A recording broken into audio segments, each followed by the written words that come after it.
WakeUpCallDT.com. Just looking back on your history of being a walk-on, and then I believe you led the ACC last year with 122 tackles.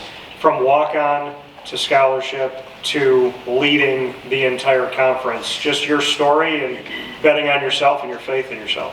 Yeah, I think it comes down to consistent hard work. That's something that my family instilled in me when I was a young kid, and I'll take that for the rest of my life. And I've been very, very blessed to have so many great coaches. I can't be standing here today without all of them, without all the people in my life, and so truly grateful for those that have helped me get to where I am now. Nick, right side, third row. Kenton Gibbs with Locked On ACC. Nick, you've had, we know about the 122 tackle season, but also your redshirt freshman year, you had 4 interceptions in that season, which is not exactly common at Wake Forest. And even beyond that, the stitches in the ear, stitches on the chin, and all these bloody moments for you, and keeping the number 45, you're a true throwback player. What do you attribute that to, and how have you kind of maintained, like, hey, I'm this same guy that's going to go out there, bleed about it, die about it, because that's who I am? Yeah, I think, going back to my family, just in my roots, come from a hardworking background, and then having a lot of pride in not only the name on the back of the jersey, but especially the name on the front of the jersey. And, after my freshman season, Mr. Curry told me don't ever change your number, so that was something I stuck with. But, I think just sacrificing your body is something that's infectious. Not the biggest guy, I'm not the fastest guy, but putting my body on the line each and every single game and every single day, I think it's a sense of leadership that my teammates appreciate, and something that is one of my leadership qualities that I hope others can follow and find inspiration from. Nick, right up the center aisle there on your left, third row. Was that? I thought we had bounced to this area, then let's bring it on down to him.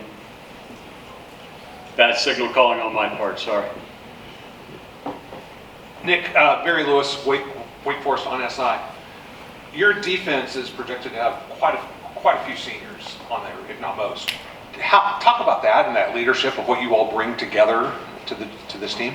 Yeah, I think it's something that's really valuable because you can have higher level conversations. I can go to someone like Quincy Bryan or Dylan Hazen in the linebacker core, and I can ask them, what happened on that play, or what do you think about this? What do you think about that? Those higher level conversations that we can have, will help our defense elevate, and it's something that's valuable. I think the biggest part is, when adversity hits. Those guys have been in the situation before. They understand that times are going to be tough, and how do you respond and deal with that is what's very important. So that's something that's very valuable, and something that helped me as a leader, that I have older guys as well that have been in that experience and know how to handle adversity.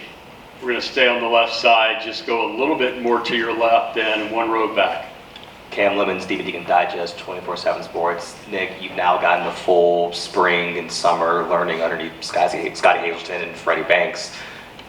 I know that Wake Forest defense has had their moments of both high and low ends over the last couple of years. What's different about having these two new guys, with these two new voices in the room leading the charge? It's a 300 level education. So much football knowledge.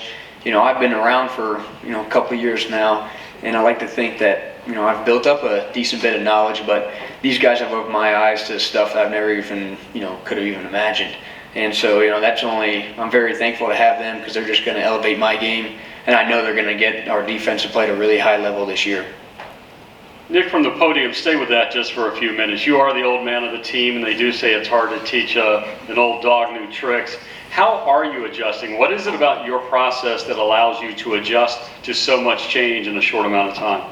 Well, I think it starts with learning from, Coach Dicker, the new staff, and also, my teammates.